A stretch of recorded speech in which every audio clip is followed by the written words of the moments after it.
I think what's more important for what I've been doing is finding out what doesn't work and finding out quick and then getting away from it. But I got into cover cropping and regenerative farming out of necessity. The first year I farmed, I lost a ton of money and was like, there's got to be a better way to do this. And I wouldn't advise anyone to do this, but I farmed 2,600 acres. And I went 100% all in on this, on every acre with no consultants or anything. Just thought it was a good idea and didn't listen to anybody who told me it wasn't. Because I've been there on 130. right, because the conventional way of doing it and the way everybody else is doing it clearly didn't work. So I was like, well, might as well invent a new way to do this. And especially being in black ground in the eastern part of the state, I don't really have many neighbors to go off of. I don't have a baseline, so I had to kind of create my own. But I feel like I've found a way to make this work. But all this is relative to my farm specifically. So maybe I encourage you to ask questions because I'm just going to cover what I know and what I've seen. And I'm no scientist, and I just farm and try to make it work economically. And this has been the best way I know to do it. So when I first went into it, the most important thing I thought was, what are my challenges, what are my limiting factors, and what can cover crops do that fertilizer, tillage, land leveling, instead of burning a bunch of fuel to achieve a goal, is there a cover crop that I can plant to do that? Water is my limiting factor. We're flat lands, we're below sea level, really. My grain facility sits 8 feet above sea level, so drainage is my biggest limiting factor. With all the fertility in the world, best plant timing, varieties, whatever, I'll always have some acres do nothing because they flood. So drainage was my number one. How can I fix drainage and get water to infiltrate instead of run off, keep water, but not stand on top of the ground? And planting a cereal crop was my way to do that, and terminating it late. I always plant green, so try to let things mature, like Zeb said, get those roots down there and create somewhere for that water to go. Fertility, I've been able to cut fertility in half on corn just because of the nitrogen production in my legume crop. I love hairy vetch. A lot of my soils are high carbon, so I can monocrop a legume and be okay. And it's significantly cheaper than urea for the same amount of production that's available to the crop. And I just throw this in there for when blending, be mindful of carbon to nitrogen ratio. You want things to be able to jive and break down on time and be available when your crop needs it. Again, I went into this blind. My first blend, I had no idea that carbon was a big issue as far as getting nutrients available to the plant. So my first blend was high carbon, and I'm high carbon soil, so you can kind of guess how that worked out. But we'll learn. So here's a picture of us planting. These are, I roll everything down and terminate with a roller and one herbicide pass. And I planted soybeans here. We're planting corn into that monocrop vetch there. Maybe some clover in there, but monocrop vetch. And just wanted to put this in so you can see the difference there in planting. I also learned, trial by fire, that timing is everything. When I plant the crop, I try to plant it as early as I can behind the combine. And like Zeb was talking about reducing cover crop seed rates, I can cut it back tremendously if we're planting when it's hot outside, and a little bit of soil moisture and get everything going. Plant with a seed drill, so that takes a bunch of time as opposed to flying it on or spreader. So you've got to account for those things. Always plant green. I've found that mechanically the planter works better, doesn't wrap up as much. Mechanically the ease of planting the cash crop, plant through a green cover, seems to be the best thing. I don't use any strip till or anything. We just plant right through it. You can see here my cover crop is still as green as it can be. I try to get it mature, but you don't see any blooms here. This is planting soybeans through a legume. been told that's a no-no too, but you know, it produces, this blend produces quite a bit of potassium, and sometimes my indexes will lack on that, so that's the reason for that. That is my pickup truck running through a field of rye. This field is very wet. I have tracks on my planting tractor, and it is for a reason. You have to really pick and choose when you spray. But I was able to drive the pickup truck out there because the planter, which is sitting here, broke down, and driving across there, I couldn't believe the pickup stood on this ground. For those black ground farmers, you know how it is getting out to anything that breaks down. So, you can't get the service truck in the field. But my ground's always wet. There's always moisture. But to have something there to help retain moisture, get rid of ground water, and still have a solid base for equipment to run across and not compact anything has been huge for me.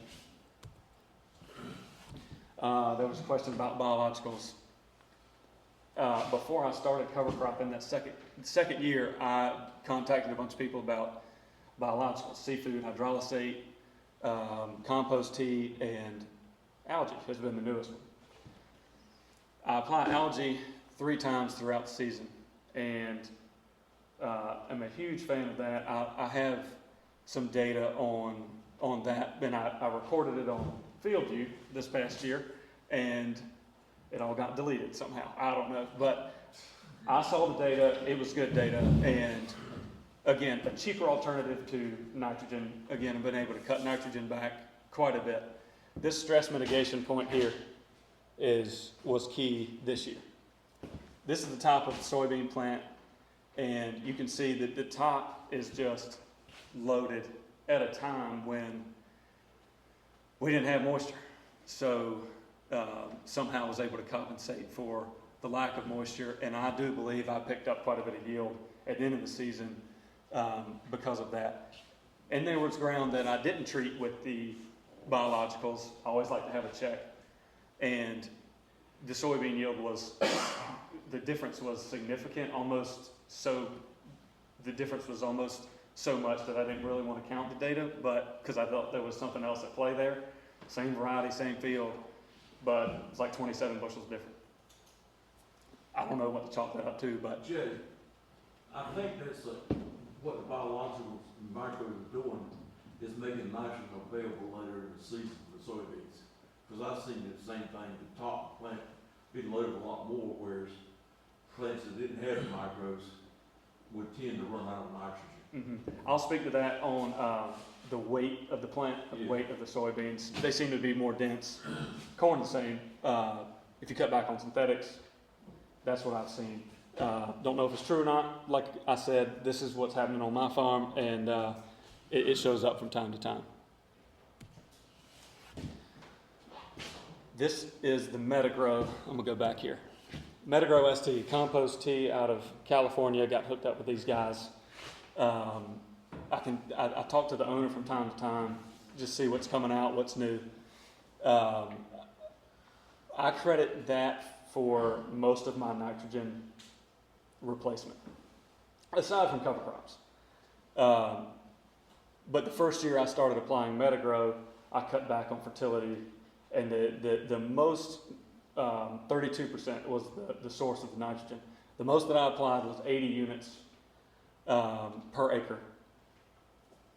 Put Metagrow out, about 3 gallons of Metagrow per acre, and was pretty confident going into the season, and has been my best average yield yet, was that 80 unit mark, plus quite a few biologicals, Metagrow being the gateway drug to cutting the fertility out. This is the microbes that are in, this is cut off here, but this is proven 40, and this is the comparison. So the number of species, the populations, and then my favorite is the cost at the bottom, because we've all heard the data from proven 40, which is good, and I believe that stuff it has its place, but you have to keep in mind, the nitrogen replacement. I don't know if it works too good. I've heard mixed reviews on that, but I can speak to the Metagrow. If you as farmers, take anything from this presentation is this Metagrow, and you contact me and I can put you in touch with this guy. I don't sell anything. This has just been a big deal for me and has really changed my career has been these guys. Is this David Olson's product? Yes. Yeah, that's good. And he is a wealth of knowledge. He is. One of the topics on the agenda was equipment setup, so I wanted to include this. I used to have a case planner when I started this, and the case closing system with the two little discs and the press wheel. A horrible idea I did it, but it was terrible. So I mentioned the row unit because of the closing system, and I know there's modifications you can make to any equipment, but from the factory, that's been what works best for me. In furrow on corn and soybeans has been big for biological placement. And back to the Pacific Grow is a chitosan-based product, and I've been able to stop using seed treatment on soybeans. If replant dollars aren't a concern, I can save quite a bit of money not treating any soybeans across 1,600 acres and applying this product, and it stays with the soybean even beyond the underground growth. So been a big one in furrow on soybeans, highly recommend. And then the 2x2x2 band on corn has been big for nitrogen placement. Like Zeb said, being able to locate that nitrogen has also been a way to reduce inputs.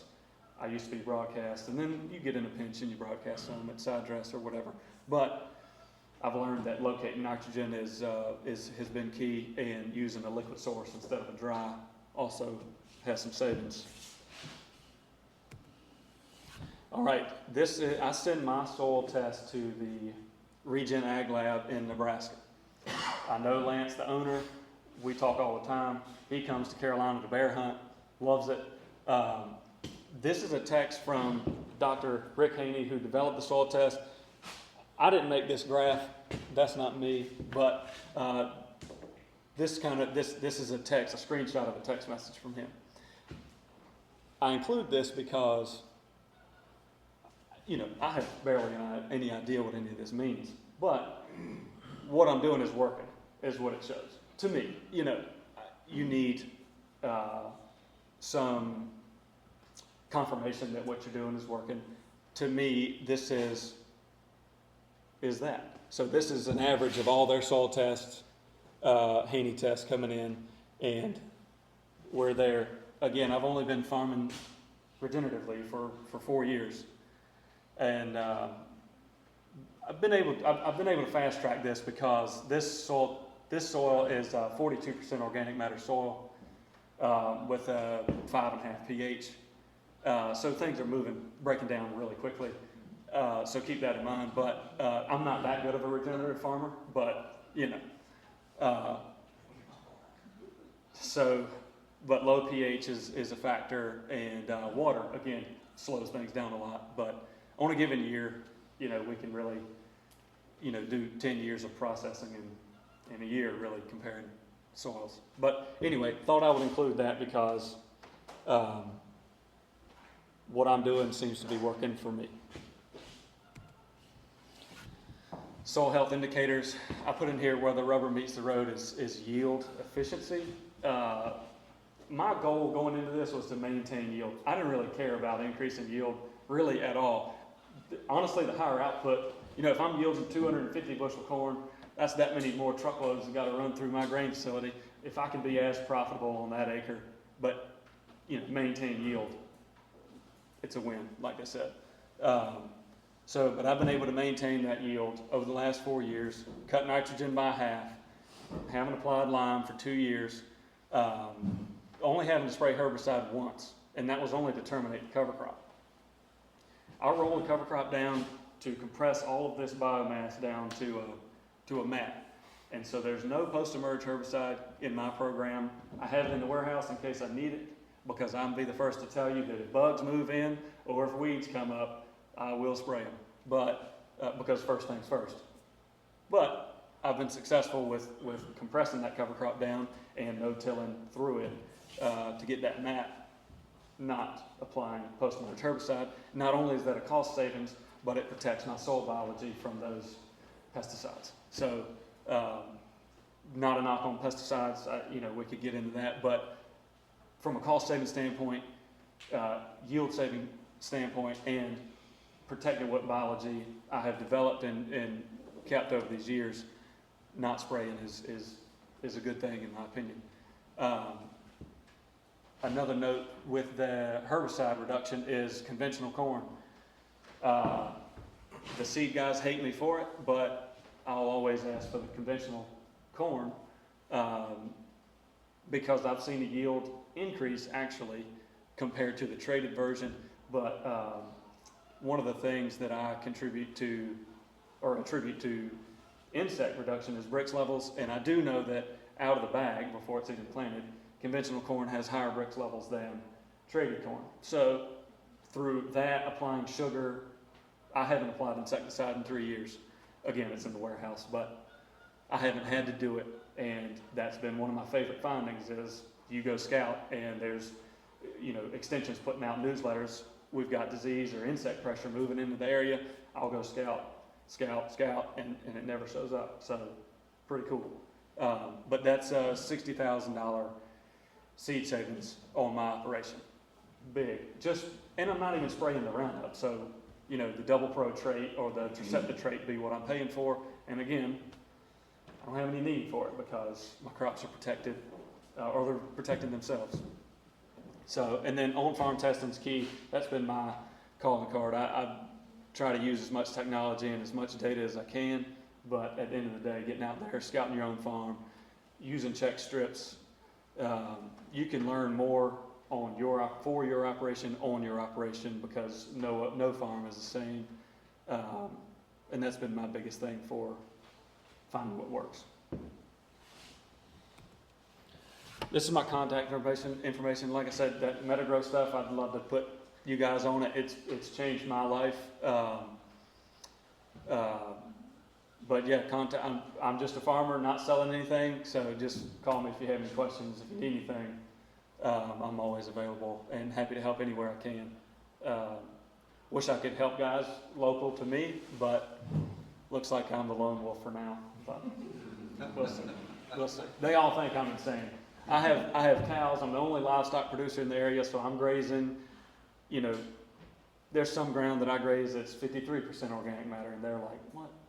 But it speeds things up even more for me. So, we've been able to make a lot of things work through this and not spend a ton of money, which has been my favorite part. So, thank you guys.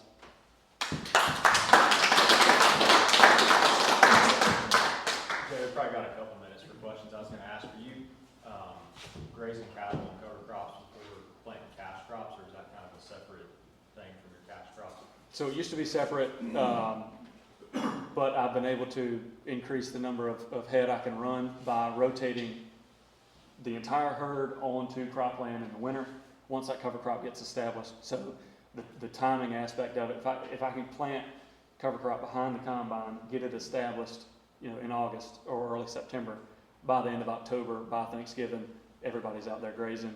And depending on the season, I can pull them off, in March and get some regrowth out of it and still be able to roll it down and crimp it, depending on how early the spring is.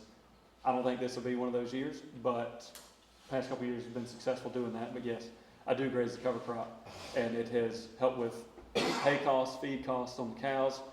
Definitely helps soil biology, and the manure value is good. One thing I'm trying to deal with is the compaction from the animals because we're so wet. We just stay wet.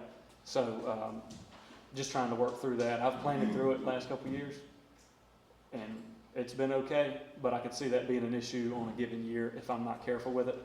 And if you have cows, you know how big of a headache they are trying to move them around and get them where you want to be and stay there. So especially, I made a comment about this earlier, rotating them through. My average field size is 237 acres. And keeping those cows on 50 acres when the rest of it is just as green and pretty you know, you've got calves, things that get out. It's just a headache, and trying to work through that is still a process, but yeah, I mean, it's been a big thing, grazing cover crop in the winter for me. Yes, sir. Are you getting your carbon and nitrogen level or ratio from the Haney test? Yes. And like, this might be a hard question, but like from where you started to now, did you notice a difference, like your compost teas and extracts? Like, did you notice like a hard point, like, all right, my carbon got here, now my teas and extracts allow me to start to reduce my inputs? Like, I don't know, like, what level do you look for there, I guess, on your carbon and nitrogen? That's probably a hard ask question. On my, as far as cutting out, Yeah, like, I mean, because you're using biology, I guess, to supplement a lot of that. Yep. So if they're feeding on our carbon, so I'm thinking out loud here, so work with me.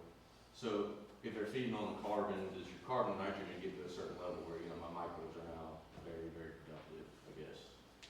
I Yeah, don't know, I believe that's- so. That's how You know, it evolves throughout the year, and depending on practices, you know, I guess that could change. Honestly, I would bet that Dr. Haney would know, like a cutoff, or like, all right, this biological might help you here, whatever. I do know that my carbon got so high, they're sounding the alarm in Nebraska saying, oh, you know, yeah. so I had to switch to switch cover crops.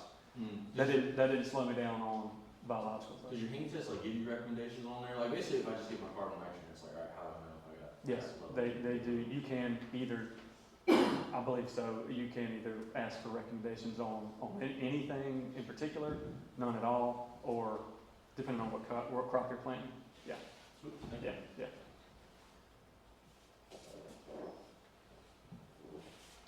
All right, so another questions for Jay?